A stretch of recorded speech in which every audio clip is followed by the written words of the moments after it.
కోనసీమ జిల్లా రావులపాలెం ఇసుక స్టాక్ యార్డ్లో టీడీపీ పెద్ద ఎత్తున అక్రమాలకు పాల్పడుతుందని వైఎస్ఆర్సీపీ మాజీ ఎమ్మెల్యే చెర్ల జగ్గిరెడ్డి ఆందోళన వ్యక్తం చేశారు. 5,000 రూపాయలు చెల్లించి తీసుకెళ్లాల్సిన లారీ ఇసుకకు 11,000 వసూలు చేయడం దారుణమన్నారు. ఇక్కడ బండారు ట్యాక్స్ అమలవుతుందని 5,000 రూపాయలు ఆ నేత జేబులోకి వెళ్తుందని ఆరోపించారు.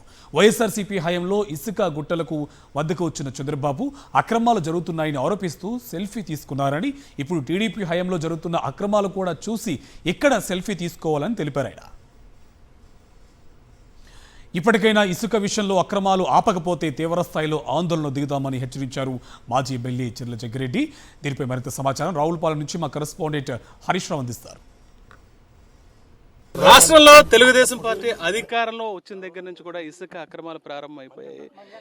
ఇంకా ఇసుక పాలసీ ప్రకటించక ముందే కేవలం 15 రోజుల్లో ఒక తూర్పుగోదావరి జిల్లాలోనే 30 కోట్ల రూపాయలు ఇసుక మాయమైపోయింది. సరే, ఎక్కడ చూసినా సరే ఇసుక అక్రమాలు. గతంలో ఆరోపించిన నాయకులు అధికారంలోకి వచ్చి ఇసుక పాలసీ ప్రకటించక ముందే గుట్టలను మొత్తం ఖాళీ చేసేసారు. ఏ రకంగా చూడొచ్చు ఇప్పుడు జరుగుతున్న అక్రమాలు? ఈ రాష్ట్రంలో ఏదైతే చంద్రబాబు నాయుడు గారు ఉచిత ఇసుక ఉచితం అనే మాట చెప్పారు. గతంలో కొంత ఆదాయం ప్రభుత్వానికి వచ్చేది. అప్పుడు 8,500 లారీకి ఇచ్చేటువంటి పరిస్థితి ఆ రోజు ఉంటే, చంద్రబాబు నాయుడు గారు ఇసుక ఉచితం అన్న తర్వాత ఈరోజు 11,000 రూపాయలు కట్టించుకుని ఇవాళ బళ్ళు లోపలికి వస్తే వాళ్ళకి లోడ్ చేస్తున్నారు. ఇవాళ ఇక్కడ మీరు ఉన్నటువంటి వెహికల్ చూస్తే ప్రతి ఒక్కటి కూడా బయట నుంచి, అంటే విశాఖపట్నం లేదా విజయవాడ బ్లాకులు అమ్మేసుకునేటువంటి వెహికల్సే తప్ప ఎక్కడ ఒక్క ట్రాక్టర్ కూడా ఇందులో యాక్సెప్ట్ చేయట్లేదు. అలాగే ఎవరైనా వచ్చి పొరపాటున నియోజకవర్గం వాళ్ళు ఎవరైనా లోడ్ చేయించుకుంటే ఇతను ఈ పార్టీ సానుభూతి పట్టు కాదు కాబట్టి అన్లోడ్ చేయండి అని చెప్పి, నిజంగా కొంతమంది దళితులు చిన్న చిన్న వాళ్ళు ట్రాక్టర్ ఓనర్లు లేదా లారీ ఓనర్లు ఎవరన్నా ఉంటే వాళ్ళని కూడా మళ్ళీ అన్లోడ్ చేయించి పంపించేసే కార్యక్రమం చేస్తున్నారు. ఆంధ్రజ్యోతి పేపర్లో ఇసుక మంట అని రాసి భీమవరంలో 23,000, లేకపోతే ఏలూరులో 26,000 రావులపాలెం నుంచి తెచ్చి ఇక్కడ అమ్ముతున్నారు. ఇది అక్కడ ఉన్నటువంటి వాళ్ళు 11,000 రూపాయలు కట్టించుకుంటే అందులో కొంత అక్కడ ఉన్నటువంటి ప్రజాప్రతినిధికి బీ ట్యాక్స్ అనేటువంటిది కట్టించుకున్నారని చెప్పి ఆంధ్రజ్యోతిలో రాశారు. మేము మాట్లాడితే మీరు అలాగా ప్రతిపక్షం అంటారు. ఆంధ్రజ్యోతి దాంట్లో రాసిన దానికైనా మీరు వివరణ ఇస్తారా అని నారా చంద్రబాబు నాయుడు గారిని, లోకేష్ గారిని అడుగుతున్నా. రెండోది, ఇప్పుడు ఏదైతే ఉన్నాయో ఎట్లాంటి నిల్వ చేస్తే వాటిని కూడా వక్ర భాష్యం చెబుతూ ఇవన్నీ దోచేశారు, లేకపోతే దాచేశారు, లేకపోతే ఎలా చేస్తున్నారు అని చెప్పి ఆ రోజు సెల్ఫీ ఫోటోలు నారా చంద్రబాబు నాయుడు గారు తీసుకున్నారు.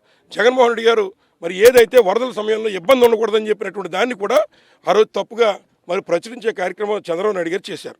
ఇవాళ నారా చంద్రబాబు నాయుడు గారిని మళ్ళీ ఫోటో షూటింగ్కి ఈ ఇసుక రైతుల్లోకి రావాలి అని చెప్పి నేను ఆయన ఆహ్వానిస్తూ ఉన్నాను. వచ్చి ఇక్కడ మీ పార్టీ వాళ్ళు చేస్తున్నటువంటి దందా నేను చెప్పట్లేదు. ఇదిగో మీ పార్టీ కార్యకర్త మీకు పంపించినటువంటి మెయిలు మీకు ఇంకా పత్రికాముఖంగా చూపిస్తూ ఉన్నాను. ఈ రోజున ఉచిత ఇసుక అని చెబితే దానికి 11,000 ఇక్కడ బీ ట్యాక్స్ కట్టాలా అని చెప్పి మిమ్మల్ని మేము అడుగుతున్నాం. అలాగే ఏదైతే కలెక్టర్ గారు చక్కగా చేస్తున్నారు, కొన్ని లిమిటేషన్స్ పెట్టి అందరికీ అందుబాటు చేయడం కోసం అధికారులు కొంతమంది కష్టపడి పనిచేస్తున్నారు. అందులో భాగంగా ఇదిగో ఉన్నటువంటి మొట్టమొదటి ఏదైతే ఉన్నటువంటి ప్రయారిటీ ప్రకారం కాకుండా first come first serve basis, అంటే మొట్టమొదటి ఏది వస్తే అది లోడ్ చేసి పంపించే బాధ్యత ఉందనేటువంటిది డిఎల్సీ కమిటీ ద్వారా నిర్ణయం తీసుకున్నారు. దీని ప్రకారం కాకుండా లారీలు ఏమైనా వస్తే అవేమో అక్కడ పెట్టడం, ఏదైతే పక్కనున్న బంకులోనో కొన్ని ఓపెన్ చేసి అక్కడ మళ్ళీ 11,000 కట్టినటువంటి వారికి మాత్రమే ఒక ప్రత్యేకమైనటువంటిది రుసుము పెట్టి వాళ్ళు ఇవాళ ఈ యొక్క ఇసుకని దోచేసే కార్యక్రమం చేస్తున్నారు. దానికి ప్రభుత్వానికి ₹1 లేకుండానే మీరు 11,000 ఎట్లాంటి అనధికార స్లిప్పులు పెట్టి మీరు ఎట్లా వసూలు చేస్తారని చెప్పి ఈ సందర్భంగా మేము అడుగుతున్నాం. కాబట్టి ఎప్పటికైనా ఏదైతే సామాన్యులు ఎవరన్నా వస్తే వాళ్ళని తిరిగి పంపించేటువంటి కార్యక్రమం, పార్టీలు వంక పెట్టుకుని వాళ్ళని ఇబ్బంది పెట్టే కార్యక్రమం. ఇక్కడ ఒక దళితుడు పూజారపల్లి చిరంజీవి వస్తే ఇట్లాంటి వచ్చినటువంటి వాళ్ళని నువ్వు పార్టీల పేరు చెప్పి లోడ్ చేసినటువంటి దాన్ని కూడా మళ్ళీ అన్లోడ్ చేయించి పంపించే కార్యక్రమం చేస్తున్నారు. ఏదైనా కూడా యూనియన్తో మాట్లాడుకుని చక్కగా నడిపి ప్రజలకి ఇసుక అందుబాటులో తీసుకురావాలని మేము కోరుతున్నాం. వైఎస్ఆర్ పార్టీని డిమాండ్ చేస్తూ ఉన్నాం. ఉచితం అంటే ఉచితంగా చేయాలి, కానీ ఉచితం అంటే 11,000 అర్థం కాదని చంద్రబాబు నాయుడు గారికి కూడా మళ్ళీ ఇంకోసం మనవి చేస్తున్నా.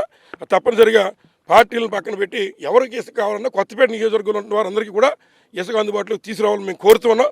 వారు అట్లా మాట్లాడి వారు చేయడంలో విఫలమైతే తప్పనిసరిగా మేము కూడా అవసరమైతే ఇక్కడే ఇవాళ మేము వస్తున్నామని చెప్పి మాత్రం అన్ని లైన్లో పెట్టి ఉంచుతున్నారు.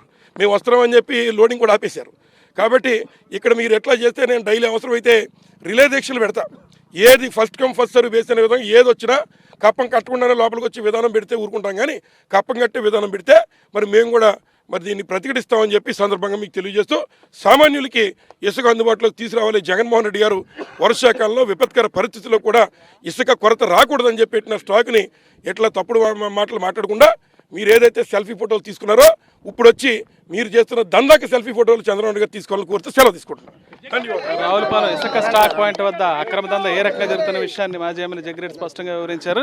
ఏది ఏమైనా సరే ఇక్కడ జరుగుతున్న అక్రమాలు పార్టీ పరంగా ఆఖరికి వైఎస్ఆర్సీపీ అయితే కనీసం ఆ లారీ కూడా లోడ్ చేయకుండా చేసిన డంపును కూడా తిరిగి తీసేసే విధంగా ఇక్కడ ప్రవర్తించిన దారుణం అంటున్నారు. ఈ పరిస్థితి అధికారులు కానీ ప్రజాప్రతినిధులు కానీ చక్కదిద్దకపోతే ఇక్కడే పెద్ద స్థాయిలో ఆందోళన కూడా సిద్ధమని చెప్తున్నారు. రావులపాలెం నుంచి విజయస్మృతి హరీష్ ఫర్ సాక్షి న్యూస్.